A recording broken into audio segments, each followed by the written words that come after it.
خاص جگہوں کے بال مشین سے کاٹنا، عام طور سے بغل یا زیر ناف بال ریزر سے کاٹے جاتے ہیں، اگر یہ بال مشین سے کاٹے جائیں تو کیا یہ شریعت کا حق ادا ہو جائے گا؟ سہیل احمد، آسام، انڈیا سے۔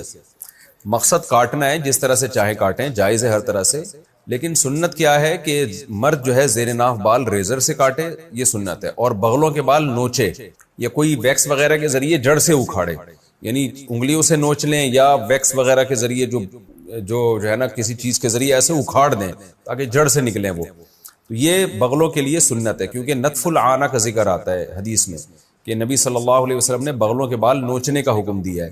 بہت آسان ہے، پہلی دفعہ میں تھوڑی تکلیف ہوتی ہے، باقی پھر تکلیف نہیں ہوتی۔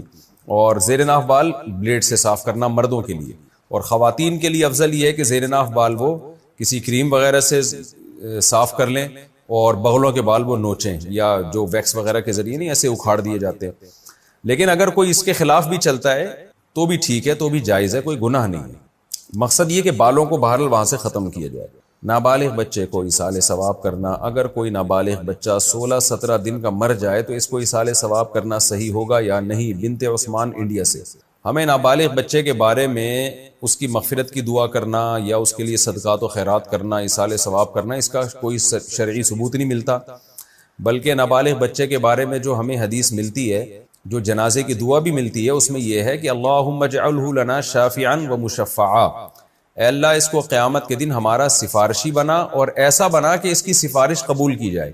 تو چونکہ مسلمان کا جو نابالغ بچہ ہوتا ہے وہ اس سے اعمال کا حساب و کتاب نہیں ہوتا قیامت کے دن، اس لیے اس کے لیے نہ مغفرت کی دعا ہے نہ ایصال ثواب ہے، اس کے لیے یہ ہے کہ اللہ اس بچے کو قیامت کے دن ہمارا سفارشی بنا، کیونکہ حدیث میں آتا ہے کہ جو مسلمانوں کے نابالغ بچے ہیں وہ اپنے والدین کے لیے قیامت کے دن شفاعت کریں گے، تو یہ دعا مانگی جا سکتی ہے کہ ہم سب کے لیے اللہ تو اس کو سفارشی بنا دے، ہم سب کی سفارش کرے وہ۔ کیا شیطان دل کے ارادوں کو جانتا ہے؟ بعض اوقات ہم کوئی چیز دل میں سوچتے ہیں یا ارادہ کرتے ہیں کہ یہ کام ہم کریں گے، اس پر شیطان خیال ڈالتا ہے نہ کرنے کا، تو کیا شیطان ہمارے دل تک رسائی کر سکتا ہے؟ وصال عامر، اسلام آباد سے۔ جی، جب ہم کسی چیز کا مضبوط ارادہ کرتے ہیں تو شیطان کو پتہ ہوتا ہے، تبھی تو شیطان فوراً شتونگڑے پن پہ آ جاتا ہے وہ، اور وہ پھر برائی کا خیال دل میں ڈالنے کی کوشش کرتا ہے، برائی کو مزین کرتا ہے، تو اس حد تک اللہ نے شیطان کو ہمارے دل پہ کنٹرول دیا ہے۔ رحمان کا مطلب کیا ہوتا ہے؟ سب پہ رحم کرتا ہے۔ رحیم کا مطلب رحمت بھی بہت زیادہ کرتا ہے، تو یہ بہت زیادہ رحمت بعض علماء کی رائے کے مطابق کہاں ہوگی؟ میری رائے تو یہ ہے کہ اللہ نے دنیا میں بھی بہت زیادہ رحمت کی ہے، اور جنت تو بہت ہی زیادہ ہے، وہ تو بہت زیادہ ہے۔ تو اب اللہ نے اپنی جو صفات بیان کی ہیں وہ بہت مہربان اور نہایت رحم کرنے والا، تو اس میں ڈرنے کا تو کوئی، پھر ڈرے کیوں بھائی؟ جب اللہ رحم کرنے والا ہے، کیسی رحمت ہے؟ حدیث میں آتا ہے کہ جب اللہ نے اس کائنات کو بنایا، دیکھو جب بھی کوئی نیا ملک بنتا ہے تو ایک قانون بنتا ہے نا، دستور بنتا ہے، آئین بنتا ہے، کیا خیال ہے؟ کیا ہو گیا بھائی؟ ایسا ہوتا ہے کہ نہیں ہوتا؟ جب بھی کوئی نئی ریاست وجود میں آتی ہے تو قانون بنتا ہے کہ بھائی اس ریاست میں اس آئین کے تحت سب سے پہلے یہ لکھا جاتا ہے یہ ایک لبرل حکومت ہوگی یا مذہبی حکومت ہوگی، کیا خیال ہے؟ جمہوری طرز پہ ہوگا یا آمریت اس میں رہے گی، بادشاہت ہے یا جمہوریت ہے، سب چیزیں طے ہو جاتی ہیں۔ تو نبی صلی اللہ علیہ وسلم نے ارشاد فرمایا کہ اول ما خلق اللہ القلم، جب اللہ نے اس کائنات کو بنایا نا، تو کائنات بنانے کے بعد اب اس کے لیے آئین لکھنا تھا، اللہ نے آئین تیار کرنا تھا نا، ایک لا، کہ کیا کس اصول کے تحت اس کائنات کو میں چلاؤں گا۔ تو لکھنے کے لیے سب سے پہلے کیا چاہیے؟ قلم۔ یہ ہمیں سمجھانے کے لیے مثالیں دی گئی ہیں۔ تو اول ما خلق اللہ القلم، اللہ نے سب سے پہلی چیز کیا بنائی؟ قلم۔ اب یہ دستور، اب اللہ کو الیکشن کرانے کی ضرورت نہیں ہے، سینٹ سے منظور کرانے کی ضرورت نہیں ہے، خود ہی اللہ نے اپنے لیے آئین بنایا جس آئین کا اللہ پابند ہوگا۔ عجیب دیکھو، یعنی اللہ دستور لکھ رہے ہیں کس کے لیے؟ اپنے آپ کو پابند کرنے کے لیے، خود اللہ اپنے آپ کو پابند کرنے کے لیے کہ میں ان اصولوں کا پابند رہوں گا۔ یہ تعبیرات ہیں۔ فرمایا سب سے پہلی چیز جو اللہ نے اس قلم سے لکھی ہے، سب سے پہلی چیز بنائی قلم، اور اس سے کیا لکھا؟ سب سے پہلا لفظ جو اللہ نے لکھا ہے سبقت رحمتی علی غضبی، کہ میری رحمت میرے غصے پر غالب رہے گی، میری رحمت میرے غصے پر، یعنی اصول قیامت تک کے لیے اللہ نے ہمیشہ کے لیے بنا دی۔ کیا مطلب؟ رحمت کی کوئی ریزن نہیں ہوگی۔ بات آ رہی ہے سمجھ میں؟ غالب کا مطلب یہی ہے نا بھائی، غصے کے موقع پہ غصہ آئے گا، سب کو آتا ہے، اللہ کو بھی غضب آئے گا غضب کے موقع پہ، لیکن رحمت غالب رہے گا کیا مطلب؟ رحمت کسی ریزن کی محتاج، یعنی کسی پہ ترس کھاؤں گا، رحم کروں گا، اس کا کوئی سبب، یعنی ضروری نہیں کہ کسی نے کچھ اچھا کیا ہو تو میں اس پہ رحم کروں، ویسے ہی رحم کروں گا. اور غضب پر رحمت غالب کا مطلب بعض دفعہ ایسا بھی ہوگا کہ ایک پہلو اس کا تقاضا کرتا ہے کہ اس پہ رحم کیا جائے، اور ایک پہلو سے دیکھا جائے تو اس پہ یہ غضب کا مستحق ہے، تو رحمت والے پہلو کو ایسے موقع پہ کیا کر دوں گا؟ بولو بھائی، غالب. رحمت والے پہلو کو کیا کر دوں گا؟ غالب. تو یہ نہیں کہا کہ میرے اندر غضب ہی نہیں ہے، غضب کبھی پھر تو جہنم ہی نہ بناتا اللہ تعالیٰ، نافرمانوں کو کبھی سزا دیتا ہی نہیں. کیا مطلب؟ رحمت کے آثار زیادہ مرتب ہوں گے، معاف کرنے کا عنصر زیادہ رہے گا، سزا دینے کا عنصر ختم نہیں ہوگا، کم ہوگا. تبھی دیکھو قرآن میں آتا ہے وَيَعْفُو عَنْ كَثِيرٍ، فرمایا بہت ساری مصیبتیں تمہاری بدعمالیوں کی وجہ سے آتی ہیں، لیکن ساتھ ساتھ یہ بھی بتا دیا وَيَعْفُو عَنْ كَثِيرٍ، ساری بدعمالیوں کی سزا میں نہیں دیتا، بہت ساری خطائیں کیا کرتا ہوں؟ معاف کرتا ہوں. یعفو مٹا دیتا ہوں. ہمیں تو بہت تھوڑی غلطیوں کی سزا مل رہی ہوتی ہے، اس پہ ہم اتنا چیخ رہے ہوتے ہیں، سب غلطیوں کی ملنا شروع ہو جائے تو کسی قابل ہی نہ رہے. زیادہ تر کیا کر رہا ہوں؟ معاف، اور وہ بھی بغیر، یعنی بغیر وجہ کے. اور اگر معافی کی وجہ ہو، یعنی غلطی کر کے توبہ کر لی، پھر یہ اللہ نے اپنے اوپر لکھ دیا ہے کہ توبہ کرنے والے کو کیا کروں گا. آئین میں کیا لکھا ہے اللہ نے؟ جو توبہ کرے گا تو اپنے اوپر معافی کو کیا کر لیا اللہ نے؟ واجب. توبہ کو واجب کر لیا. 99 سال تک کوئی گناہوں میں مبتلا رہے، 99 سال میں اس کافر کو خیال آیا آج میں توبہ کر کے اسلام کی طرف آتا ہوں، آج میں گناہوں سے توبہ کرتا ہوں، تو اس کے آنے میں تو دیر ہو سکتی ہے، اللہ کے معاف کرنے میں دیر نہیں ہو سکتی. کیسے عجیب الفاظ ہیں حدیث کے، یا عبادی لو بلغت ذنوبک عنان السماء ثم استغفرونی لغفرت لکم ولا ابالی. یہ لا ابالی کے الفاظ بڑے عجیب ہیں. نبی نے فرمایا کہ اللہ تعالیٰ کہتے ہیں کہ اے میرے بندو، اگر تم گناہ کر کر کے زمین اور آسمان کے خلا کو پر کر دو، بھر دیا تم نے گناہوں سے، اب سچے دل سے توبہ کر رہے ہو، اے اللہ اب سے اپنی زندگی کیا کر رہا ہوں میں؟ توبہ کا مطلب یہ نہیں استغفار کی تسبیح ہو، یا اللہ اب جو کچھ ہو چکا معاف کر دے، آئندہ نہیں کروں گا. یہ اس جذبے سے جو توبہ کرے گا تو فرمایا معاف کر دوں گا. بس اتنا کافی ہونا چاہیے نا بھائی. بات مکمل ہو گئی. اللہ نے اصول بیان کر دیا کہ اگر زمین آسمان کے خلا کو بھر دیا گناہوں سے، توبہ کر لی تو کیا کر دوں گا؟ معاف. ختم ہو گئی بھائی. ہمیں اصول سمجھ میں آ گیا بھائی. توبہ کا دروازہ موت تک کھلا ہوا ہے، ختم. آگے اللہ کو یہ کہنے کی کیا ضرورت تھی والا ابالی، معاف کرنے میں کسی کی پرواہ نہیں کروں گا؟ یہ کہنے کی کیا ضرورت تھی؟ بہت مشکل ہے سمجھانا بھائی. اس الفاظ کا بظاہر کوئی تک بنتا ہے بھئی اللہ کو کیا ضرورت کسی کی پرواہ کی، اور کون ہے؟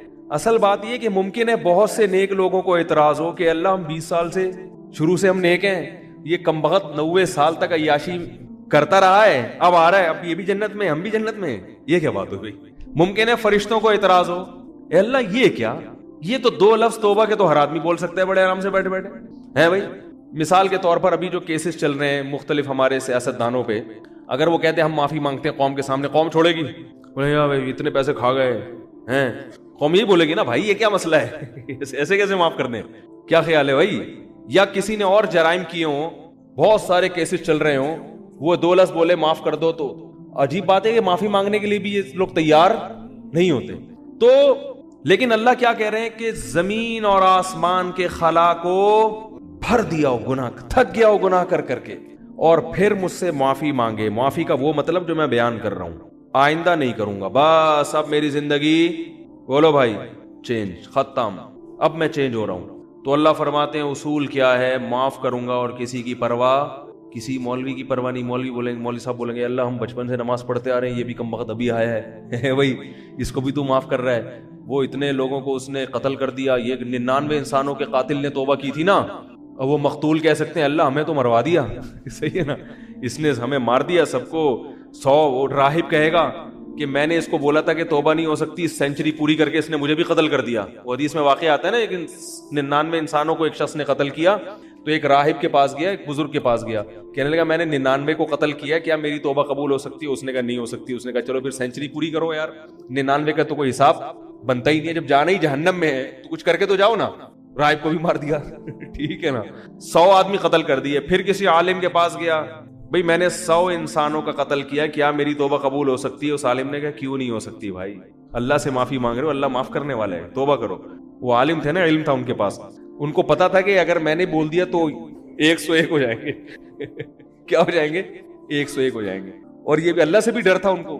تو فرمایا اللہ ابالی، اللہ کہتے ہیں مجھے کسی کی پرواہ نہیں ہے، کیونکہ یغفر لمن یشاء، میں کوئی جمہوری طرز کا حاکم نہیں ہوں کہ الیکشن سے مجھے سلیکٹ کیا ہو، مجھے مخلوق کے سامنے جواب دینا ہو کہ بھائی کیوں. اصل میں اس کی وجہ یہ تھی کہ دیکھو نا، ایکچولی اگر ہم اس طرح سے معافی کا آپشن نہ رکھیں تو پھر تو کوئی توبہ کرے گا ہی نہیں، اس لیے ایکچولی اس میں نہ اللہ فرماتے ہیں مجھے اس کی ضرورت نہیں ہے، میں خدا ہوں، تمہارے مشورے سے میں خدا نہیں بنا. ٹھیک ہے نا؟ تو میں نے شروع میں لکھ دیا تھا کہ میری رحمت میرے غصے پہ غالب. یہ تمہاری اسمبلی نہیں ہے کہ ہر تھوڑے دن میں آئین چینج ہو رہا ہے. 73 کے آئین کے تناظر میں کچھ اور تھا اور 75 کے آئین کے تناظر میں، تو یہ اسمبلی تھوڑی ہے. میں نے شروع میں یہ بات لکھ دی تھی میری رحمت میرے غصے پہ غالب. تو جب تک یہ قتل کر رہا تھا میرا غصہ تھا، اب چونکہ میری طرف آ رہا ہے تو رحمت و غصے کو کچل کے فنا کر دے گی، رحمت غالب آئے گی. کیونکہ یہ لکھ دیا میں نے آئین میں، سب سے پہلے میں نے قلم بنا کے جو چیز سب سے پہلے لکھی تھی، جو سب سے پہلے منظور ہوا قانون، اسی کو میں اگر خلاف ورزی شروع کر دوں تو یہ کیسی بات ہوئی؟ تو لا ابالی، کسی کی پرواہ نہیں کروں. تو لیکن یاد رکھو، توبہ کا دروازہ تو کھلا ہوا ہے، لیکن توبہ کی توفیق بسا اوقات سلب ہو جاتی ہے گناہ کر کر کے. توبہ میں تاخیر نہ کیا کرو اس چکر میں کہ ہم بھی جب 99 کے ہو جائیں گے تو ہم بھی توبہ کر لیں گے، کیونکہ 99 تک پہنچنے کا یقین نہیں ہے، کچھ پتہ نہیں کب موت آ جائے. اور دوسری بات یہ کہ ضروری نہیں کہ ہمیشہ توبہ کا جذبہ بھی پیدا ہو. ابھی اگر جذبہ ہے، یہ جذبہ ضروری نہیں کہ برقرار رہے. لوگ ایمان کے ڈاکے دار بیٹھے ہوئے ہیں جو آپ کا ایمان سلب کر لیں گے، آپ کو توبہ کی اہمیت ہی دل سے ختم ہو جائے گی. بعض دفعہ دل گناہوں میں اتنا مست ہو جاتا ہے کہ انسان توبہ کا تصور ہی، تبھی بوڑھوں میں توبہ کا ریشو کم ہوتا ہے، جوانوں میں زیادہ ہوتا ہے. یقین نہ آئے تو دیکھ لو سروے کر کے، بوڑھے لوگ اسلام کم قبول کرتے ہیں، جوانوں میں اسلام قبول کرنے کا ریشو زیادہ ہے. حالانکہ جوانی میں جو غیر مسلم اسلام لا رہا ہے اس کی عیاشیاں چھوٹ رہی ہیں. کیا خیال ہے؟ بوڑھے کے لیے تو اسلام آسان ہے نا بھائی. جو کفر کی حالت میں آپ نے عیاشیاں کی، بڑھاپے میں تو اب وہ عیاشیاں نہیں ہو سکتی. اب اسلام لانے میں کیا جا رہے ہیں؟ صرف کلمہ پڑھو، پھر بھی نہیں پڑھتے ہو. بڑھاپے میں اسلام لانا آسان ہے مگر اسلام لانے کا ریشو کم ہے. اس سے پتہ چلتا ہے دیکھنے میں آسان ہے، حقیقت میں آسان نہیں ہے، کیونکہ قوت فیصلہ ختم ہو جاتی ہے. جوانی میں عیاشی آسان ہے مگر توبہ بھی بظاہر مشکل ہے، مگر حقیقت میں کیا ہے؟ آسان. اس کی ایک سائنٹیفک لاجک بھی ہے. وہ لاجک یہ ہے کہ انسان جب جوان ہوتا ہے تو گناہ کی طرف جیسے اس کی رغبت بہت زیادہ ہوتی ہے، اس کی بریکیں بھی اسی حساب سے مضبوط ہوتی ہیں. دیکھو نئی گاڑی کا ایکسیلیٹر جیسے تیز ہوگا نا، بریکیں بھی کیا ہوں گی؟ کیا ہو گیا بھائی؟ نئی گاڑی کا ایکسیلیٹر ایسا ہوتا ہے کہ ادھر اشارہ کیا، پاؤں رکھا اور زوں کر کے بھاگی، تو بریک بھی ذرا سی آپ اشارہ چاہیے بریک کو، ایک دم ٹھا کر کے رکے گی. کیا خیال ہے؟ الٹ جائے گی مگر چلے گی نہیں آگے. اعصاب مضبوط ہوتے ہیں انسان کے جوانی میں. جیسے رغبت ہو رہی ہے نا گناہ کی طرف، تو اگر وہ برداشت کر کے بچنا چاہے گا، ایسے ہی بریکیں بھی کیا ہوں گی؟ بولو بھائی، مضبوط. اور پرانی گاڑی میں کیا ہوتا ہے؟ پورا ایکسیلیٹر پہ پاؤں رکھ کے کھڑے ہو جاؤ، پھر وہ ڈگ ڈگ ڈگ کر کے چلے گی آگے. جس طرف آپ جانا چاہ رہے ہو ادھر جائے گی، سوچے گی پہلے جانا ہے کہ نہیں جانا ہے بھائی. جائے گی، ڈگ ڈگ ڈگ ڈگ ڈگ آواز آئے گی. شور زیادہ مچائے گی، کام کم کرے گی. شور بہت مچائے گی، ہاں ہاں آوازیں آ رہی ہیں، آدمی کہے گا پتہ نہیں شاید میں نائٹ رائڈر میں بیٹھا ہوا ہوں. پھر وہ اتنی آرام سے پک اپ پکڑے گی. پھر جب آپ نے بریک لگائی، 5-10 کو بھیڑتے ہوئے 25-30 تو بندے مارے گی آگے جا کے. میں نے ایک دفعہ پرانی گاڑی خریدی تو مجھے پہلے تجربہ نہیں تھا کہ کس طرح سے ٹوپیاں کرائی جاتی ہیں، تو وہ میں نے کہا چلو ہاتھ صاف کرنے کے لیے اچھی ہے. تو میں جب وہ ڈرائیور جو بیچ رہے تھے نا گاڑی، ان کے ساتھ سائڈ پہ بیٹھا. اچھا میں گاڑی چلانے کے لیے بیٹھا، میں نے کہا چیک کروں، تو ایکسیلیٹر کا یہی حال تھا جو میں نے آپ کو بتایا. انہوں نے زمین آسمان کے قلابے ملا دیے گاڑی کی تعریف. یہ گاڑی 78 کروڑا ہے، 78 کروڑا جو ہے نا، ساری ٹیکسیوں میں یہی چل رہی ہے. 78 کروڑا نام تھا بھائی 78 کروڑا کا. ہم نے کہا چلو یار میں 75 کا ہوں تو 78 کی پھر بھی ہم سے تو نہیں ہے. تو ہم نے کہا ہاتھ صاف کرنے کے لیے اچھی ہے. اب ہم جب بیٹھے تو اس میں عجیب عجیب چیزیں آ رہی ہیں. تو میں نے جب سب سے زیادہ جب مجھے دھچکا لگا نا، بریک لگائی تو نہیں لگی. تو انہوں نے کہا اس کی بریک 3-4 دفعہ لگائیں گے تو لگے گی. 3-4 دفعہ لگائیں گے تو لگے گی. میں نے کہا کوئی بندہ سامنے آ گیا تو یہ گاڑی میں لکھ کے لگاؤں میں آگے کہ تیسری دفعہ میں لگے گی؟ بھائی آپ اتنا فاصلہ گاڑی سے رکھیں کہ تیسری دفعہ میں آپ یعنی ٹکر ہوئی تو آپ کی ذمہ. میں نے کہا آگے اس پہ کیا لگا دو، بورڈ لگا دو کہ بھائی یہ تیسری دفعہ میں لگے گی. میں نے کہا لے پکڑ بھائی اپنی گاڑی. یہ 78 کروڑ, ہم 75 کے اس سے اچھے ہیں, اللہ کا شکر ہے. کیا خیال ہے, ہم 75 کے اس سے, اللہ کا, ہماری پھر بھی پہلی دفعہ میں لگ جاتی ہے بریک.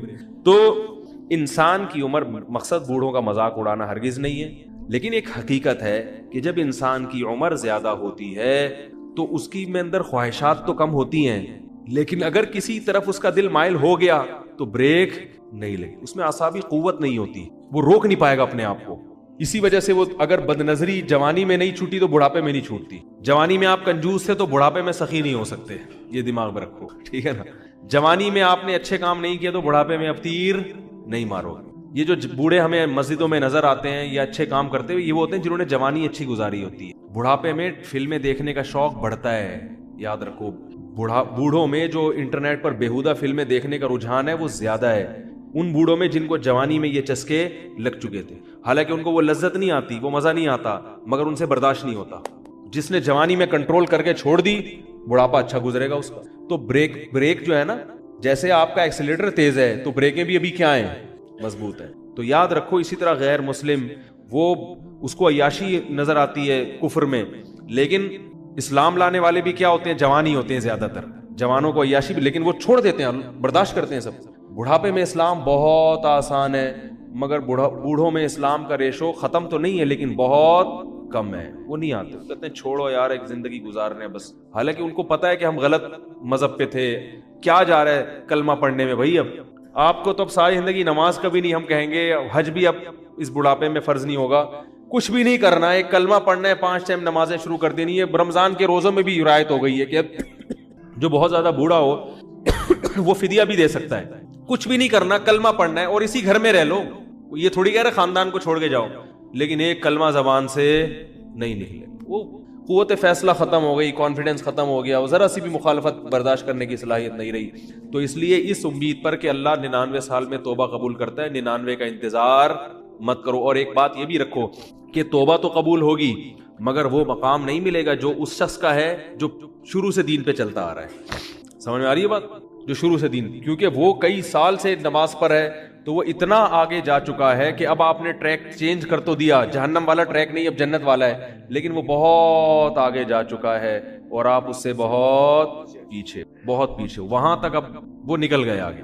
تبھی قرآن میں آتا ہے والسابقون السابقون اولئک المقربون. کچھ لوگ اہل جنت میں سے ہوں گے اور کچھ سابقین میں سے ہوں گے جو جنت میں بھی بہت آگے جا چکے ہوں گے. تو اسی وجہ سے نبی نے فرمایا نا, قیامت کے دن اللہ 7 آدمیوں کو عرش کے سائے میں جگہ دے گا. ان میں ایک وہ بھی ہے شاب نشا فی عبادت اللہ عز وجل, جس نے جوانی میں اللہ کی اطاعت کی. تو توبہ تو سب کی قبول ہے, 99 سال میں بھی جاؤ گے جنت میں, جہنم میں نہیں جاؤ گے, لیکن درجات میں بہت زیادہ, بولو بھائی, فرق ہوگا. اس لیے میں نے اکثر دیندار دیکھے ہیں, ایک ہم بچپن کی بات کر رہا ہوں کہ 25-26 سال کی عمر میں ہمارے, میں تو چھوٹا تھا اس وقت, وہ ان کی عمر 25 سال تھی, انہوں نے توبہ کی, دین پر آ گئے, اب تک قائم ہے الحمدللہ. ان کو افسوس ہوتا تھا کہ میں نے جو 10 سال کی عمر ضائع کی, اس کی کسی طرح تلافی ہو جائے. صرف 10 سال ان کے ضائع ہوئے تھے, 15 سے لے کے 25, بالغ ہو جاتا ہے انسان 15 میں. اس 10 سال پہ ان کو کیا ہوتی تھی, ندامت. تو یہ سچی توبہ کی علامت ہوتی ہے کہ انسان کو پچھلے پر ندامت ہو کہ یار وہ ٹائم بھی نکل گیا, کہاں تک پہنچ چکے ہوتے. میں نے کہا یہ سچی توبہ کی علامت ہے. میں نے کہا اس کی تلافی اب یہ ہو سکتی ہے کہ جو 10 سال ایک نارمل آدمی جتنی عبادت کرتا ہے, آپ اگلے 10 میں اس سے ڈبل کر لو. کیا خیال ہے بھائی, یہی ہو سکتا ہے. جیسے گلوکار نے توبہ کی تھی نا, واقعہ میں اکثر سناتا ہوں, زندگی گانوں میں گزاری.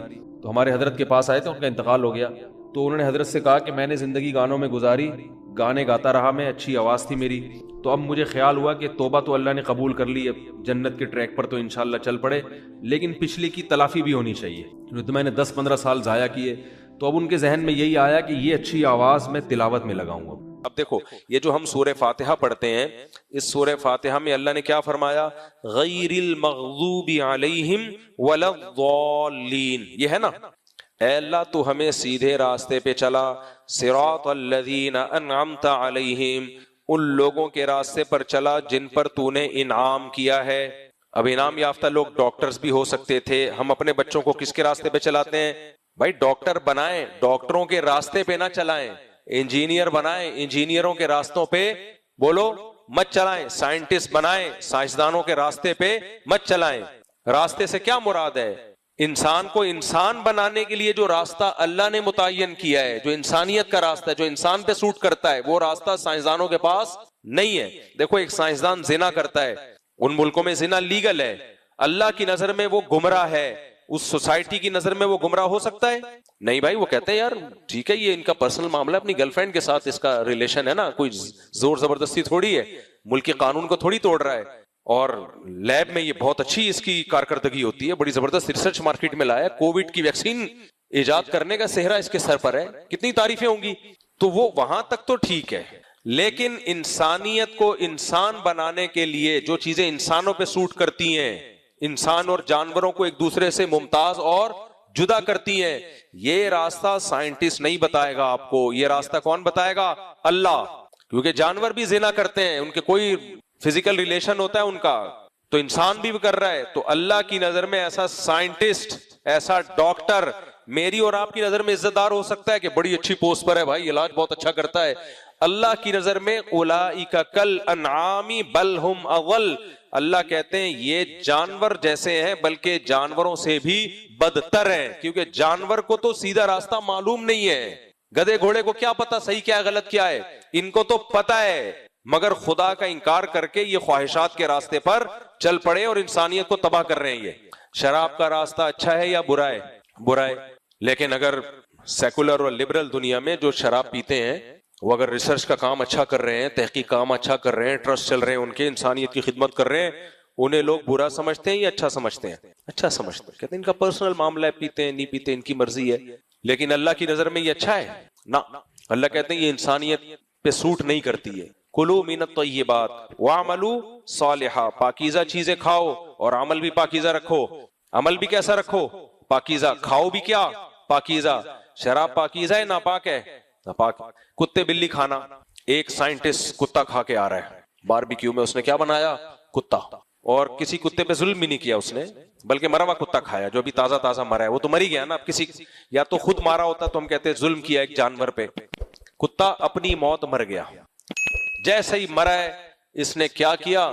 گندگی صاف کی، ڈیٹول سے اس کو دھویا اور بریانی بنا کے کھا گیا، اور پھر بڑی زبردست ریسرچ کی اس نے، دنیا کی نظر میں یہ آدمی برا ہے یا اچھا ہے؟ بولو نا، کیا ہو گیا؟ اچھا ہے، غریبوں کی مدد بھی کر رہا ہے اور لوگوں کے ساتھ احسان بھی کر رہا ہے اور سائنسی تحقیقات بھی کر رہا ہے، اور اگلی شٹل آسمان پہ جو بھیجنے کا اسی کا یہی ہے، ناسا کے ساتھ اس کے بہت اچھے تعلقات ہیں وغیرہ وغیرہ، لیکن اس نے اللہ کی نظر میں اس نے کھایا کیا ہے؟ پاک چیز کھائی ہے ناپاک چیز کھائی ہے؟ اللہ کہتے ہیں تم میں اور کتے بلوں میں کوئی فرق ہی نہیں ہے، کتے کو بھی مرا ہوا کتا ملے، بلکہ کتا بھی نہیں کھاتا، میں نے تو دیکھا ہے مرا ہوا کتا، کتا کھاتا ہے؟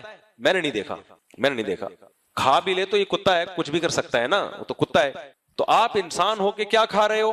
بولو، کتے۔ تو یہ علم کافر کے پاس نہیں ہے۔ آپ کہہ سکتے ہو کہ اس کی کیا دلیل ہے کتا ناپاک ہے؟ یہ بھی تو ایک سوال پیدا ہوتا ہے نا، اسلام نے کہہ دیا کہ یہ غلیظ چیز ہے، ناپاک چیز ہے۔ دیکھو یہیں پر مذہب کی ضرورت پڑتی ہے۔ ہر چیز اگر انسانی عقل ہر چیز میں فیصلہ کرنے کی طاقت رکھتی تو بہت سی چیزیں ایسی ہیں جن کو ساری دنیا کے سارے لوگ انتہائی پلید اور غلیظ سمجھتے ہیں، لیکن ان کے پلید اور غلیظ ہونے کی نہ سائنٹیفکلی ہمارے پاس کوئی دلیل، نہ عقل اس کے بارے میں فیصلہ کر سکتی۔ ایک تھوڑی سی نامناسب سی مثال دیتا ہوں، سگی بہن سے کوئی شادی کا تصور کر سکتا ہے؟ کوئی کر لے تو کیسا لوگ تھوکیں گے اس کے اوپر، بے غیرت، گالیاں دیں گے نا اس کو۔ کسی سوسائٹی میں یہ رائج ہو جائے، آپ اس کو بولو کہ یہ غلط ہے، تو آپ اس کو کیسے ثابت کرو گے یہ غلط ہے، یہ ناپاک عمل ہے؟ ثابت کر سکتے ہو دلائل سے؟ ہے بھائی آپ کا کوئی دوست اللہ نہ کرے سیکولر لبرل، وہ اپنی بہن سے نکاح کر لے، وہ بھی بڑی ماڈرن سیکولر لبرل، دونوں نکاح کی تقریب دے دنا دن دھوم دھڑکا ہو رہا ہے، آپ جاؤ گے اس شادی میں؟ جاؤ گے تھوکنے کے لیے جاؤ گے ان دونوں کے منہ پہ، ایسا ہی ہے نا۔ اب وہ کہہ رہے تم لوگ مولویوں نے اور یہ مذہب کی باتیں ہیں، اس میں حرج کیا ہے، اس میں کیا کیوں گندا ہے؟ ہم کیا اس کو یہ کہیں گے کہ فزیکلی نقصان دہ کزن میرج اور وغیرہ یہ دلائل دیں گے، یہ ہم کہیں گے یہ عملی ناپاک ہے؟ فرض کرو دونوں نے ٹیسٹ کرا لیے اور دونوں کی جینز میں کوئی ایسی چیز نہیں ہے کہ اولاد پیدا ہو کے اس کے بعد کسی بیماری کا خطرہ ہو، میڈیکل رپورٹ بھی لے لی انہوں نے، کوئی خطرہ نہیں ہے بچے کے، کوئی نقصان نہیں ہے، ہم کس بیس پہ اس عمل سے نفرت کریں گے؟ ہم اس عمل کو کیا کہیں گے؟ پلید عمل، غلیظ عمل۔ یہی الفاظ ہوں گے یا نہیں ہوں گے؟ گندا آدمی، بے شرم آدمی، جتنی گالیاں ہمیں آتی ہیں جو ہم ممبر پہ دے سکتے ہیں وہ بھی، اور جو ممبر پہ نہیں دے سکتے وہ بھی، ایک ڈبے میں بھر کے بطور گفٹ اس کو پیش کر دیں. وہ جواب میں اگر یہ کہے کہ یہ تو مذہب نے کہا ہے, قرآن کہتا ہے کہ بہن سے نکاح حرام ہے, میں تو قرآن کو مانتا ہی نہیں ہوں, اس کا معیار کیا ہے, یہ غیرت کے خلاف ہے, غیرت کی ڈیفینیشن کیا ہے, یہ شرم کے خلاف ہے, شرم کو ایکسپلین کر کے دکھاؤ, شیکسپیئر نے شرم کی کیا تعریف کی ہے بھائی, تو کوئی الفاظ میں آپ اس کو بیان کر سکتے ہو؟ بولتے کیوں نہیں بیان کر سکتے. آپ کہو گے یہ بے غیرتی ہے, گندگی ہے, محسوس ہوگی ہے. وہ کہہ رہے ہیں آپ کو ہو رہی ہے, مجھے تو محسوس نہیں ہو رہی. بھائی آپ یہ کہو گے یہ تو بے شرمی ہے, بے غیرتی ہے, کتنا گندا عمل ہے, گھن آ رہی ہے. وہ کہہ رہے ہیں آپ کو آ رہی ہے, مجھے نہیں آ رہی. بھائی جیسے چائنا والے کتا کھاتے ہیں, ہمیں گھن آتی ہے, ان کو آتی ہے. کہہ رہے تمہیں آ رہی ہے, پتہ نہیں منہ یوں ناک کیوں. اب یہ ہمارے دوست شپ سے آئے ہوئے ہیں, کہہ رہے ہیں میں کہیں گزر ہوا چائنیز کے ساتھ, کہتے ہیں ان کے کچن کے قریب سے گزر نہیں سکتا میں. کہہ رہے بڑا حوصلہ چاہیے چائنیز کے کچن کے قریب سے گزرتے ہوئے. گزرے اور بے ہوش, جس چیز کی بدبو سے بندہ بے ہوش ہو رہا ہے وہ چیز وہ باقاعدہ کیا کر رہے ہیں, کھا رہے ہیں. اب آپ کو یہ گندی ہے, وہ کہیں گندی کی ڈیفینیشن کیا ہے, کیا گوبر لگا ہوا ہے اس کے اوپر؟ یہ بھی تو گوشت ہے, اور گائے کا بھی کیا ہوتا ہے, گوشت ہوتا ہے. تو کیا ہے اس میں بھی وہی پروٹین ہے, اس میں بھی وہی پروٹین ہے. گوبر کے جراثیم اس میں بھی نہیں ہے, گوبر کے جراثیم اس میں بھی نہیں ہے. تو گندی کیوں ہے؟ کہ گھن آ رہی ہے, تمہیں آ رہی ہے, ہمیں نہیں آ رہی. بھائی کچھ لوگوں کو تو گائے کے گوشت سے بھی گھن آتی ہے, کیا خیال ہے؟ وہ کہیں گے ہندو تو ویجیٹیرین ہوتے ہیں, ان کو تو بکرا ذبح کرو, گائے کا گوشت یا بکرے کا گوشت صاف ستھرا طریقے سے پکاؤ, اس میں بھی گھن آتی ہے ان کو. کوئی معیار متعین کر سکتے ہو آپ؟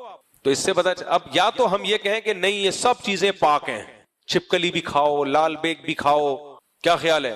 پھر زنا میں بہن بیٹی کا فرق ختم. تبھی تو ہومو سیکسولیٹی کو بھی عام کر دیا نا. جمشید کی شادی غفار صاحب سے ہو رہی ہے, ہمیں سن کے بھی گھن آتی ہے کہ نہیں آتی؟ کیا خیال ہے بھائی؟ کیسا. میں ایک جگہ گیا ہوں یورپ میں, ہم کہیں بازار میں نکلتے ہوئے جا رہے تھے, عجیب سے کچھ شکل کے لوگ نظر آئے نا, ہمیں عجیب سی گھن سی آئی ان سے کہ یار یہ کیا ہے. اور گلے میں ہاتھ ڈالے, ایک جمشید, انگریزوں کا جمشید اور انگریزوں کا غفار, اتنے بڑے بڑے آدمی, اور کلین شیو بنا کے نا جیسے ہجڑے نہیں بنے ہوئے ہوتے, اس ٹائپ کے. ابے ہم نے کہا یہ کیا؟ کہہ رہے ہیں یہ سب گے ہیں. یہاں جتنے بھی گے ہیں نا ان کا اجلاس چل رہا ہے آج کل, کانفرنس چل رہی ہے. ہمارے تو ہوتے ہیں کتنا ماشاءاللہ سہروزہ اجتماع چل رہا ہوتا ہے, تبلیغ میں اللہ کی باتیں ہو رہی ہوتی ہیں, مولانا عباد اللہ صاحب اللہ اللہ بیان کر رہے ہوتے ہیں, ہم سب جا کے بیٹھ کے. ان لوگ کا کوئی شب جمعہ تھی ان لوگوں کی, ویکینڈ تھا نا, ویکینڈ, اتوار کی رات تھی ان کا شب جمعہ, اتوار ان کا جمعہ ہوتا ہے, تو ویکینڈ پہ. ابے میں نے اتنی گھن آ رہی, وہ ایک بالی ڈالی ہوئی ہوتی ہے, بالی سے یہ پتا چلتا ہے یہ اس کو فرض کر لیا ہے کہ یہ وائف ہے جس کے بالی ہوگی. اب یہاں کسی کی بالی دیکھ کے نہ فرض کر لیں, یہاں لوگوں نے فیشن پتا چلا اس کے پیچھے ہو گئے آپ. اتنا اللہ معاف فرما, اتنا گھن آ رہی تھی یار, ان کو کیا ہو گیا یار, کیا غلاظت ہے یار. اتنے بڑے بڑے آدمیوں کے ساتھ آدمیوں کے تعلقات, پورے پورے. بعض کی تو داڑھی بھی تھی بعض لوگوں کی. تو میں نے پھر ساتھیوں سے کہا یہاں سے نکلو, مجھے ڈر لگ رہا ہے کوئی ہم پہ ہی نہ عذاب آ جائے اللہ کا. اتنا ایک وحشت ہو رہی تھی اس جگہ سے. آپ ان کو سمجھاؤ. ایک گورے نے مجھے کہا کہ اس میں کیا خرابی ہے, یہ گے میں کیا خرابی, اس میں کیا ہے؟ جب جمشید بھی راضی ہے, غفار بھائی کوئی جمشید یہ والا جمشید نہیں, یہ بہت نیک آدمی ہے, جو بھی میرا بیان سن رہے ہیں جمشید وہ بہت پیارے آدمی ہے. میں تو ایک کیریکٹر کی بات کر رہا ہوں, یہ میرا خیال نام یہ نہیں لینا چاہیے, کوئی اور نام لینا چاہیے. سبکتگین تو مشکل سا نام جو کسی کا نہیں ہوتا. تو اب بتاؤ, وہ گورا مجھ سے پوچھ رہا ہے, گورا کیا وہ ایک عورت تھی, گوری تھی, مجھ سے پوچھ رہی تھی کہ یہ کیوں تم لوگ کے مذہب میں یہ کیوں حرام ہے گے. میں نے کہا بھائی یہ غلاظت ہے, گندگی ہے. کہ نہیں کیا ہے گندگی, کیا بات؟ ایک آدمی کو پسند ہی, وہ پھر جمشید کا نام میرے منہ پہ آ رہا ہے, ایک آدمی کو پسند ہی آدمی ہے. میں نے کہا کیوں پسند ہے, کوئی غلط کیا ہے اس نے؟ تو ایک یہ ایسے ہی ہے جیسے ایک آدمی کو پسند ہی ہیروئن ہے, ایک آدمی کو پسند ہی بدبو ہے. نیچرلی ایسا تھوڑی ہوتا ہے, وہ غلاظت میں رہ کے گند کی عادت ہوتی ہے نا. تو اس کا یہ طریقہ تھوڑی ہے کہ اس کی پسند کی چیزوں کا انتظام کیا جائے, بلکہ اس کی پسند کو چینج کرنے کی کوشش کی جائے, اس کا علاج کرایا جائے. لوط علیہ السلام نے جب اپنی قوم سے کہا کہ تم عورتوں سے نکاح کرو, تو انہوں نے کیا کہا؟ ما لنا فی بناتک من حق, ہمیں عورت میں دلچسپی نہیں ہے. تو کہ لوط علیہ السلام نے چھوڑ دیا ان کو. اب جب تمہاری اب چوائس ہی آدمی ہے, تمہیں اب انٹرسٹنگ, جو تم انٹرسٹڈ ہی نہیں ہو لیڈیز میں, تو چلو پھر ٹھیک ہے. ایسا کہا نا لوط علیہ السلام نے کہا آپ کی جو فیلنگ ہے اس کو چینج کرو بھائی. وَتَذَرُونَ مَا خَلَقَ لَكُمْ رَبُّكُمْ, اللہ نے تمہارے لیے عورت کو پیدا کیا ہے, عورت کے لیے آدمی کو, آدمی کے لیے عورت کو. فیلنگ تمہاری دماغ خراب ہو گیا ہے, فیلنگ ہماری فیلنگ, یہ ان کو فیلنگ پر پوری دنیا چل رہی ہے. گورے سے بات کرو نا, یہ کیا کہتے ہیں اصل میں ایکچولی جب اس کی فیلنگ ہی نہیں آ رہی, اس کو کیوں نہیں آ رہی فیلنگ؟ آدمی ہے تو کیوں نہیں آ رہی عورت میں فیلنگ اس کو؟ پاکستان میں لاؤ, کسی حکیم سے سلاجید کھلواؤ اس کو, فیلنگ ہی فیلنگ. ہمارے حکیموں کے نام کیسے ہوتے ہیں؟ پلنگ توڑ حکیم. ہمارے استاد بتاتے تھے حکیم کا نام ہے پلنگ توڑ. ابھی کیا بتاؤں میں پلنگ توڑ. ایک ہمارے یہاں ایک تصویر شائع ہوئی نا, فیس بک پہ چل رہی تھی, بہت لوگ فارغ بیٹھے ہوئے یہاں پہ اور کوئی کام نہیں ہے, تو اس پہ دکھایا ایک پلنگ ٹوٹا ہوا پلنگ تھا, اس پہ لکھا حکیم جیت گیا بڑھئی ہار گیا. کارپینٹر جو تھا وہ ہار گیا, حکیم صاحب مقابلہ تھا حکیم کا اور کارپینٹر کا کہ تو کتنا مضبوط پلنگ بناتا ہے, اور حکیم کا کہ میں یہ توڑوا کے دکھاؤں. کیا کیا چل رہا ہے مارکیٹ میں, اللہ معاف فرمائے. خیر, تو اتنی گھن آ رہی. اب مجھے بتاؤ, دلائل کی دنیا میں آپ عقل سے ثابت کر سکتے ہو کہ یہ گندا غلیظ پلید عمل ہے؟ ثابت کر سکتے ہو نہ.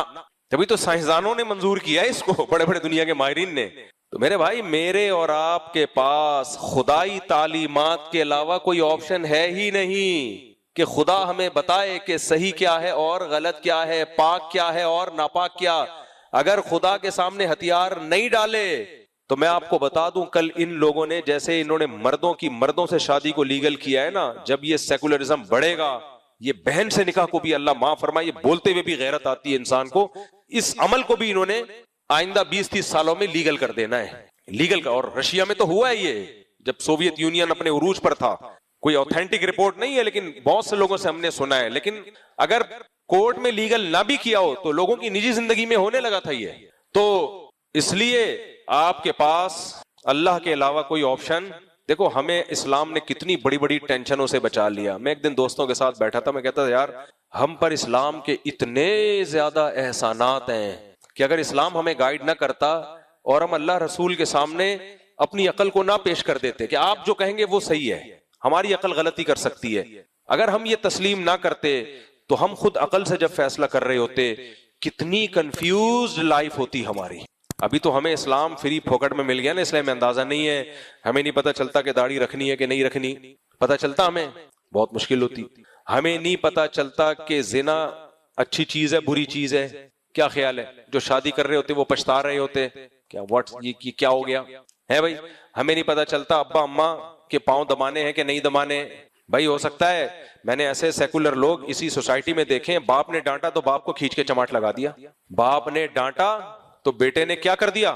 میرے والد صاحب نے یہ واقعہ سنایا, آفیسر کا بیٹا تھا, باپ نے بیٹے کو ڈانٹا, بیٹے نے کھینچ کے باپ کو چماٹ لگا دیا. باپ رو پڑا اور کہا بیٹا میرا تجھ پر حق ہے, تو میری اولاد ہے, میرے تجھ پر احسان ہے, مجھ سے اللہ نے تجھے پیدا کیا. تو جواب پتہ ہے کیا دیتا ہے, آپ نے شادی اپنے مزے کے لیے کی تھی, مجھے پیدا کرنے کے لیے بولو نہیں کی. کچھ دلیل سے جواب دے سکتے ہو اس کا؟ نہیں یاری میرا خیال ہے بات. دلیل تو بھائی اس نے بھی دی, آپ نے شادی مجھے پیدا کرنے کے, وہ تو اتفاق سے میں ہو گیا. تو ایک سائنسی عمل ہے. فوراً کوئی بایولوجی کی کتاب نکال کے لے آئے گا, دیکھو اس کتاب کے صفحے پر لکھا ہوا ہے کہ انسان میں جب بالغ ہوتا ہے تو اس میں عورت کی طرف رغبت پیدا ہوتی ہے. سائنسدان یہ کہتے ہیں. تو آپ بھی جب بالغ ہوئے تو آپ میں بھی اٹریکشن ہوئی تھی, تو آپ نے ہماری اماں سے شادی کر لی تھی. اس کے نتیجے میں پھر سائنس یہ کہتی ہے جب یہ عمل ہوگا تو بچہ تو خود بخود مارکیٹ میں آئے گا. تو آپ تھوڑی لائے اور میں خود بخود پیدا ہو گیا. اور جب پیدا ہوتا ہے تو نیچرلی قدرت نے محبت شوبت رکھی ہوئی ہے, انسان پال لیتا ہے. تو اسی سلسلے میں بھی پل گیا. اب جتنے رائٹ آپ کے ہیں اتنے رائٹ کس کے ہیں؟ میرے ہیں. دوسری بات وہ یہ بھی کہہ سکتا ہے نہ کرتے پیدا, میں نے تھوڑی کہا تھا مجھے پیدا کرو. میں بچوں کو بدتمیز نہیں بنا رہا, میں بتا ایسا نہ اپنے ابا کو یہی دلائل دینا شروع کر دو. ابا آج ہمیں پتا چلا کہ آپ کا تو کوئی احسان نہیں تھا, ہم تو نیچرلی اتفاق سے پیدا ہو گئے ہیں, اور جب ہو ہی جاتا ہے تو پل بھی جاتا ہے. یہ تو ایک نیچرل عمل ہے. تو جب کوئی آگے سے بحث کرنا شروع کر دے اولاد میں آپ کے سامنے اور یہ دلائل دینا شروع کرے, اور آخر میں آ کے آپ کی آنکھوں میں آنکھیں ڈال کے بات کرے کہ جتنے رائٹس آپ کے اتنے ہی میرے ہیں, آپ مجھ سے نظر نیچی کر کے تمیز سے بات کرو گے تو تمیز سے رہوں گا, جیسے میں جمشید کے ساتھ رہتا ہوں. تھوڑی سی آنکھیں دکھائیں تو میں آنکھیں نکال دوں گا. دلائل سے میرے بھائی آپ اس کا مقابلہ بولو, بولتے کیوں نہیں کر سکتے. ہر بات کا اس کے پاس جواب ہے, ہر بات کا جواب ہے. بدتمیز اولادیں اسی طرح تو ہر بات کا اس طرح اللہ معاف فرمائے. جو خواتین بدتمیز ہوتی ہیں, جو ہوتی نہیں عام طور پہ لیکن جو ہوتی ہیں ان کی بات کر رہا ہوں, وہ شوہروں کو یہ جواب دیتی ہیں, جمشید تم کون ہوتے ہو مجھے یہ کہنے والے, جمشید تم نے جو مجھے کہا کہ یہ کرو تم کون ہوتے ہو. یہ آج کل سیکولر لبرل انٹیاں اپنے میاں کو اس اسٹائل میں جواب دیتی ہے نا کہ نہیں دیتی ہو. فراز شٹ اپ. میں نے واقعہ سنایا تھا نا, میں ایک جگہ گیا تو ہمارے پڑوس میں ایک صاحب تھے, فراز نام تھا ان کا. میرے گھر والوں نے بتایا کہ ان کی بیگم بڑی بدتمیز ہے, اور جب ان کی شادی ہوئی تھی تو یہ بڑے ماڈرن تھے. انہوں نے اپنی بیگم کو یہ بات سمجھائی کہ میں مولوی نہیں ہوں, دقیانوس آدمی نہیں ہوں, پوری بات تو مجھے یاد نہیں، ان کے الفاظ کو میں ان کے مفہوم کو میں اپنے الفاظ میں بیان کر رہا ہوں. اسی طرح ہی سکھایا جاتا ہے. میں یہ نہیں ہوں کہ بیگم جو ہے ادب تمیز کے ساتھ ہماری پرمپرا، نہ دیکھو we are just a friend, like a friend, اور تم میرا نام لیا کرو. بہت سے خاندانوں میں شوہروں کا نام نہیں لیا جاتا نا، منع کے ابا کہا جاتا ہے یا یہ آئے تھے. تو ایک تو میرا نام فراز ہے، فراز ادھر آؤ، صحیح نا، یہ اسٹائل میں بات. ہم دونوں جسٹ کیا ہیں؟ فرینڈ ہیں. بھائی مذہب کہتا ہے کہ فرینڈ ہے، لیکن تھوڑا سا شوہر کا احترام کیا ہے؟ زیادہ ہے. تھوڑا سا تھوڑی سی تمیز پیدا کر لو. یہ تمہارے ہسبینڈ نے، سربراہ بھی ہے تمہارا، ایک اردو میں اس کو آج کل مجازی خدا بھی کہا جاتا ہے. اب اس پہ کچھ علماء کو اشکال ہے، یہ نہیں کہنا چاہیے. بہرحال میں اس بحث میں نہیں جاتا. حدیث میں آتا ہے کسی کو سردے کا حکم ہوتا تو عورت کو حکم ہوتا کس کو سردہ کرے؟ شوہر کو. اتنا بڑا مقام، عالی مقام. بھائی کو بہت ہنسی آ رہی، کہہ رہے کاش ایسا ہوتا، تو اس لیے ان کو ہنسی آ رہی ہے. تو اب مذہب نے تو عورت کو یہ سکھا دیا کہ بھائی سربراہ ہے، عزت مآب ہے. لیکن جو سیکولر لوگ ہیں وہ میری گھر والوں نے بتایا کہ ان کی جب شادی ہوئی تھی تو شوہر نے پہلی رات کو اس کو بول دیا کہ نام لے کے بات کرو گی اور بالکل ہم دونوں جسٹ ایک فرینڈ کی طرح رہیں گے. تو میرے گھر والے مجھے بتا رہے تھے کہ کتنا بڑا دل ہے شوہر کا نا، اتنا. تو مجھے آواز آئی شٹ اپ فراز، پڑوسیوں سے. میں نے کہا جسٹ اے فرینڈ، ٹھیک ہے نا، فرینڈ شپ اسی کو کہتے ہیں. فراز صاحب چپ. فراز میں یہ دم نہیں ہے کہ وہ بیگم کو بولتے شٹ اپ، نہ. اگر فراز نے یہ کہہ دیا، فراز مارکیٹ سے شارٹ. اور آج کل تو ہماری عدالتوں نے فرینڈ سے بھی زیادہ اونچا مقام دے دیا ہے عورت کو. تو عدالت نے کہا ہے نا، شوہر نے اگر ڈانٹا، یوں بھی کر دیا نا، اور بیوی کو تھوڑی سی ڈپریشن ہوئی تو کورٹ میں جا کے نکاح ختم کرا سکتی ہے. میرے شوہر نے کیا کیا ہے؟ ڈانٹا ہے. مارکیٹ میں یہ چل رہا ہے، پتہ نہیں ہوگا کیا آگا. تم سب کا کیا ہوگا کالیا. آگے جو نئی نسل ہے، ہم لوگ تو پرانے ہوتے جا رہے ہیں، پرانے طرز کے ہم نے نکاح کیے ہوئے ہیں. تو اس دور میں تو یہ بتا دیا جاتا تھا میاں سرپرست اور یہ سب، وہ ابھی تک پرانی پرمپرا چل رہی ہے. جو نئی نسل آنے والی ہے، تمہاری خیر نہیں ہے بیٹا، تمہاری خیر. اور پھر بھی تمہیں شوق ہے ماڈرن لڑکیوں سے شادی کرنے کا، کر لو ماڈرن سے شادی. 4 دن میں تمہارا سر گنجا کر کے نا تمہارے بال تمہارے ہاتھ میں پکڑا دے گی. صحیح ہے. خیر، تو مرد ہو یا عورت ہو، بھائی مذہبی لوگوں سے نکاح کیا کرو، دیندار جو دین کچھ جو صحیح معنوں میں چلتے ہیں. خیر، تو میں کہہ رہا تھا میرے بھائی، ہمیں اللہ نے کتنا بڑا ہم پر احسان کر دیا نا. ہمیں بہت ساری چیزوں میں کنفیوژن اللہ نے ختم کر دی، ہمارے پاس اس طرف سوچنے کا آپشن ہی ختم کر دیا. میں ساتھیوں سے کو یہ واقعہ بتا رہا تھا نا، بھائی ہم اگر اللہ نہ کرے مذہب کو نہ مانتے سپیریئر، عمل میں تو کوتاہی ہو جاتی ہے، لیکن اگر ہم میں عمل میں بھی کوتاہی ہوگی، ہمیں کم از کم یہ تو پتا ہوگا نا غلط ہے. کافر کو تو یہ بھی نہیں پتا ہوتا یہ جو عمل میں کر رہا ہوں صحیح کر رہا ہوں غلط کر رہا ہوں، یہ بھی نہیں پتا ہوتا اس کو. وہ اسی کنفیوژن میں شراب کو بھی، زنا کو بھی، ماں باپ کو اولڈ ہاؤس میں بھی، سارے خاندان نظام کی ایسی کی تیسی. ہم نے بچپن میں مسئلہ پڑھ لیا تھا کہ اس بنیاد پہ نسل روکنا کہ کھلاؤں گا کہاں سے، اس بیس پہ نسل روکنا حرام ہے. اجماع اس پر. بس جب ہمیں پتا چل گیا، ہم نے کہا بھائی جیب میں پیسے ہوں یا نہ ہوں، ہم اس بیس پہ نسل نہیں روک سکتے. لیکن لوگ کنفیوز ہیں. ابھی آپ کو میں جہاز کا قصہ سناؤں. میں جا رہا تھا، ایک صاحب میرے ساتھ آ کے بیٹھے، کسی کی غیبت نہیں ہے، کسی کو کیا پتا کیا بات، اور غیبت کی بات بھی نہیں ہے، ان کے تو ایک نظریہ تھا. وہ میرے پاس آئے جہاز میں نا، اجازت لے کے ساتھی سے کہ یار مفتی صاحب کے ساتھ بیٹھنے. کہتے ہیں کہ میں پوری بات نہیں بتاؤں گا تاکہ ایسا نہ ان کے خاندان والے سمجھ جائیں کہ یہ انہی کی بات ہو رہی ہے، اس لیے میں تھوڑا سا واقعے کو تھوڑا سا چینج کروں گا میں، تاکہ بالکل پتہ نہ چل جائے. تو انہوں نے مجھ سے کہا کہ بھائی میری 3 بیٹیاں ہیں، اب میں چاہتا ہوں بیٹا ہو.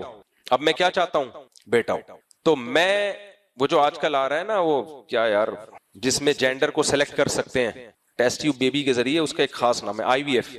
ٹیسٹ ٹیوب بیبی کے ذریعے جب اولاد حمل ٹھہرایا جاتا ہے تو اس میں جینڈر یعنی لڑکا ہے یا لڑکی یہ سلیکٹ کرنا ممکن ہوتا ہے. تو مجھے کہنے لگے اب 3 بیٹیاں ہماری ہو گئی ہیں، میں چاہتا ہوں بیٹا ہو جائے. تو اب ہم لوگوں نے طے یہ کیا ہے، بڑی ایجوکیٹڈ فیملی تھی، پڑھے لکھے لوگ تھے، تو ہم نے طے یہ کیا ہے کہ اب ہم ٹیسٹ ٹیوب بیبی کے ذریعے بچہ حمل ٹھہرائیں اور لڑکا ہم منتخب کر دیں.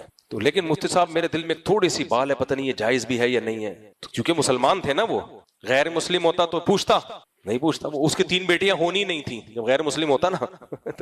تو مجھے کہنے لگے کہ میں چاہتا ہوں کہ یہ، میں نے کہا جائز نہیں ہے، جینڈر کی سلیکشن کی اجازت بولو نہیں.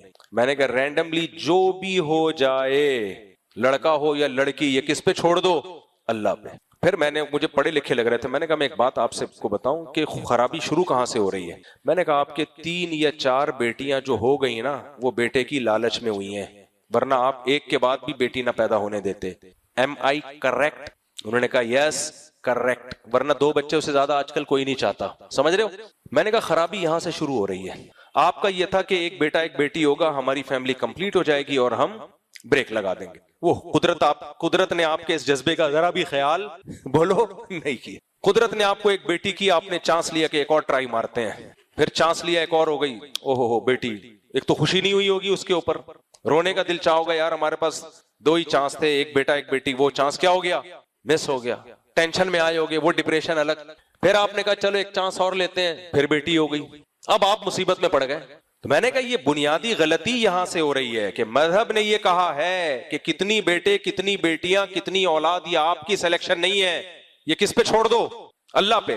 آپ کی نیت یہ ہوتی ہے میں تربیت نہیں کر پاؤں گا, اور ایکچولی میری حالانکہ ٹھیک ٹھاک پیسے والے آدمی تھے, آج کل پھر مجھے کہنے کہ نہیں مفتی صاحب میں آپ کی اس بات سے ایگری نہیں کرتا, ایکچولی دیکھیں ہوتا یہ ہے کہ اب وہی ہے نا عقل کیا استعمال ہو رہی ہے, غیر ضروری جگہ نا اپنے آپ کو فنٹر سمجھنا, غیر ضروری عقل کا استعمال. جہاں مذہب نے پابندی لگا دی ہے وہاں عقل کو گھسیڑنا. کہہ رہے دیکھیں ایکچولی ہوتا یہ ہے کہ اب بچوں کا ایسا تو نہیں نا کہ برساتی مینڈکوں کی طرح بچے ہی پیدا کرتے رہے ہیں. دیکھیں بچوں کی تربیت, ایکچولی فوکس کس کو کرنا ہے ہم نے, تربیت. اب آپ دیکھیں سوسائٹی میں غربت, مہنگائی, وسائل کی کمی, اتنے بچے کون پالے گا. میں نے کہا یار کائنڈلی پلیز کائنڈلی, وسائل کی کمی نہیں ہے, جہاز میں جا رہے ہو یار تم, صحیح ہے نا, گاڑی پہ کیا خیال ہے, جہاز میں بیٹھ کے جائے. یہ بات کوئی ریڑی والا ٹماٹر والا کرے تو سمجھ میں آتا ہے. پھر میں نے ان کو رپورٹیں پیش کی باہر کے ماہرین کی کہ وسائل دنیا میں آبادی کے ریشو کے لحاظ سے کم نہیں ہو رہے بلکہ بڑھ رہے. پورا تمیز سے ان کو ایکسپلین کیا, پوری بحث کی, سمجھایا کہ وسائل کی کمی جب مسئلہ بنتی ہے, وسائل کی کمی کا مسئلہ جب ہوتا ہے جب انسان پیدا ہوتا اور 2 ہاتھ اور 2 پاؤں کے بغیر پیدا ہوتا. میں نے کہا بھائی جتنے بچے پیدا ہوتے ہیں 2 ہاتھ, آپ بھی تو کسی کے بچے ہو نا, کیا باپ پہ بوجھ بنے ہوئے ہو, آپ نے بھی تو پڑھا لکھا کما رہے ہو نا, تو بچے میں کمانے کی طاقت, بیٹی کا تو انتظام اس کے سسرال کے ذمہ ہے, شوہر کے ذمہ ہے, اور مرد خود کمائے گا. گھنٹہ میں نے ان کو بٹھا کے سمجھایا نا. میں نے کہا آپ دیکھو یہ جو 2 بچوں والی پالیسی ہے اس کا نقصان کیا ہو رہا ہے. جس کے 2 بچے ہو گئے, ایک بیٹا مل گیا, وہ نسل روکے گا. جس کے نہیں ہوئے وہ بیٹے کی لالچ میں نسل بڑھائے گا. ایسا ہوگا کہ نہیں ہوگا؟ تو لڑکا اور لڑکی کے گروتھ ریشو جو نیچرلی ہونا چاہیے اس میں خرابی آئے گی کہ نہیں آئے گی؟ ہے بھائی بتاؤ نا. انہوں نے کہا یقیناً آئے گی. میں نے کہا اس سے تو اگلی نسل تباہ ہو گئی کہ نہیں ہو گئی, بچیوں کے تو مسائل کھڑے ہو جائیں گے. پھر وہ کہتے ہیں چائنا میں اور ہندوستان میں بھی تو 2 بچے. میں نے کہا وہاں ایک ظلم ہو رہا ہے, جب ایک جھوٹ بولا جاتا ہے نا اس کو چھپانے کے لیے 100 جھوٹ اور بولنے پڑتے ہیں. چائنا میں جو 2 بچوں والی پالیسی ہے اور مردوں کا ریشو زیادہ ہے, وجہ اس کی ہے کہ بچی کو ماں کے پیٹ میں قتل کیا جاتا ہے. یہ ساری بچیاں ان چائنیز کی نا گریبان میں ہاتھ ڈال کے قیامت کے دن کھڑی بھی ہوں گی. یہ جو وَإِذَا الْمَوْءُودَةُ سُئِلَتْ بِأَيِّ ذَنبٍ قُتِلَتْ, قرآن کہتا ہے جس دن زندہ دفن کی ہوئی بچی سے پوچھا جائے گا بتا تجھے کس جرم میں قتل کیا گیا. اس آیت کی تفسیر میں علماء نے لکھا ہے کہ وہ بچیاں بھی داخل ہیں جن کو ماں کے پیٹ میں گرایا گیا ہے, کیونکہ حمل جب پورا مکمل ہو جاتا ہے اور پتہ چل جاتا ہے کہ لڑکا ہے یا لڑکی, اس کے بعد یہ گرانے کا عمل ہوتا ہے.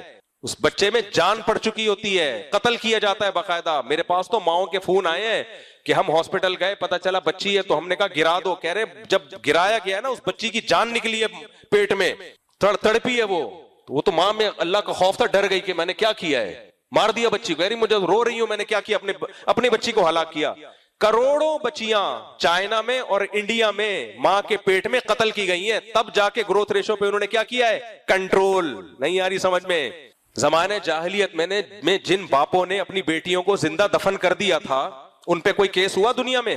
کیوں نہیں ہوا؟ کیس کرنے والا باپ ہی ہوتا ہے نا. جب باپ ہی مار رہا ہے تو کون کیس کرے گا؟ تو ایسے ہی میرے بھائی یہ تو بچیاں دنیا میں آئی نہیں کہ اپنے باپ ماں اور باپ کے خلاف کیس کرتی. دنیا میں کوئی قانون نہیں ہے ان کی سنوائی کرنے والا.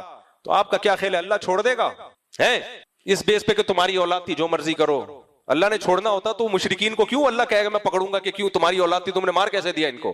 تو میں نے کہا اس لیے میرے بھائی میں نے پھر اپنی مثال دی. میں نے کہا میرے 19 ہیں اس وقت کی, اب تک کی رپورٹ جو کسی بھی وقت چینج ہو سکتی, 19 ہے.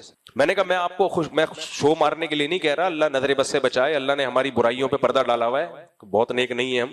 میں نے ان سے کہا میں آپ کو خوش نظر آ رہا ہوں کہ نہیں آ رہا؟ کہتے ہیں ماشاءاللہ فٹ فاٹ. تو میں نے کہا ہمارے 19 ہیں اور آ کے آپ ہمارے بچوں سے ملو, الحمدللہ اب تک کی رپورٹ کے مطابق نہ کوئی چور ہے, نہ کوئی مسجد سے چپل چوراتا ہے, سارے پڑھ بھی رہے ہیں, مدرسے جا رہے ہیں, اسکول جا رہے ہیں, جو نارمل. میں نے کہا بہت کوئی فرشتے ورشتے ہوں, ایسا نہیں ہے, کوئی بھی نہیں بگڑا. تو یہ جو تربیت کا آپ لوگوں نے منجن بیچا ہوا ہے نا, بچے جتنے زیادہ ہوتے ہیں وہ ایک دوسرے کو سنبھالتے ہیں, ہمارے تو بڑے بھائیوں نے ہمیں پالا ہے, ابا تو آفس میں ہوتے تھے, بڑے بھائی کے چماٹے کھائے ہیں ہم نے, جس کی وجہ سے آج تھوڑے بہت ٹوٹے پھوٹے انسان کے بچے بنے ہوئے ہم, کیونکہ نئی جنریشن کو نئی جنریشن سمجھتی ہے. ابا پرانے ہو جاتے ہیں, ان کو نئی بچوں کی شرارتوں کا, بھائی کو پتا ہوتا ہے کہاں سے بگڑ گا یہ. پھر بیٹیاں, ان کے بھائی نہیں ہیں, وہ بیٹیاں سسرال میں ظلم ہوتا ہے. ایسے کئی کیسز آ رہے ہیں, خاتون آئی میرا سسرال ظلم کر رہے ہیں, میں کہ تمہارے بھائی چاچے کہیں ہیں ہی نہیں, دادا کی ایک آدھ تھا تو ایک پھپھو ہیں لانڈی میں رہتی ہیں, وہ پھپھو کیا کرے گی اکیلی, اس کی بڑا خاندان ہوتا ہے, اس بچی پہ کوئی ظلم تو کر کے دکھائے, پیچھے 8-10 بھائی کھڑے ہوئے ہوتے ہیں, چاچے مامے کھڑے ہوئے ہوتے ہیں. تو میں نے ان بیچاروں پہ پوری اپنی صلاحیت خرچ کر لی, مگر بندہ ہل کے نہیں دیا. تو کیوں نہیں ہلا بھائی؟ اس لیے نہیں کہ عقل سے سمجھانا بہت مشکل ہوتا ہے. اس میں یہ ہوتا ہے کہ اللہ کے سامنے ہتھیار ڈال دو. عقل کے ہتھیار اللہ ہم نے ڈال دیے تھے, ہم نے کہا یار ایسی کی تیسی, یار باڑ میں جائے. جب اللہ نے کہہ دیا کہہ دیا. اب کوئی آزمائش بھی اگر آ گئی اولاد کی وجہ سے, اللہ نہ کرے, تو ہم کہیں گے اللہ نے, ہم نے تو آپ کا حکم سمجھ کے کیا تھا, اب آزمائش ہے تو اللہ صبر کی بھی توفیق دے گا. بعض دفعہ آدمی کام اچھا کرنے چلتا ہے, آزمائش آ جاتی ہے, تو کیا کرتا ہے وہ, بھائی ہم نے تو کام ٹھیک کیا تھا, ہم نے کام, آپ نے صحیح ڈاکٹر سے علاج کیا, دوا بھی ٹھیک, وہ ری ایکشن کر گئی, تو آپ کو ندامت نہیں ہوتی, آپ کو یار میرے بس میں تو یہی تھا کہ ڈاکٹر بھی پیٹ ہی کا ہے, دوا بھی اس نے بالکل یوٹیوب پہ بھی سرچ کر لی, ہر ڈاکٹر پھر بھی کھا کے اگر ری ایکشن ہو گیا تو اب وہ تو اللہ کے ہاتھ میں ہے نا. لیکن کھا ہی زہر رہے ہو, چل ہی غلط ٹریک پہ رہے ہو, تو ڈپریشن کے علاوہ کچھ بھی نہیں ہے. تو میں نے کہا بھائی یہ جینڈر کی سلیکشن کی اگر اجازت دے دی جائے نا, تو گروتھ ریشو کی ایسی کی تیسی ہو جائے گی. پھر آپ آج ایک لڑکا, کل کہے گا, تو ایک بندہ کہے گا مجھے تو 6 لڑکے چاہیے, لڑکے ہی لڑکے. وہی حشر ہوگا جو چائنا اور انڈیا میں, لڑکے زیادہ عورتیں کم. تو چائنا میں تو سنا ہے عورت کے لیے جنگیں شروع ہونے والی ہیں, لیکن پھر ہوتا کیا ہے, جب عورتیں نہیں ملتی تو پھر وہ اسی طرف جاتے ہیں, وہ پھر غلط ٹریک پہ طرف جائیں گے, پھر اس کی عادت ہو جائے گی ان کو.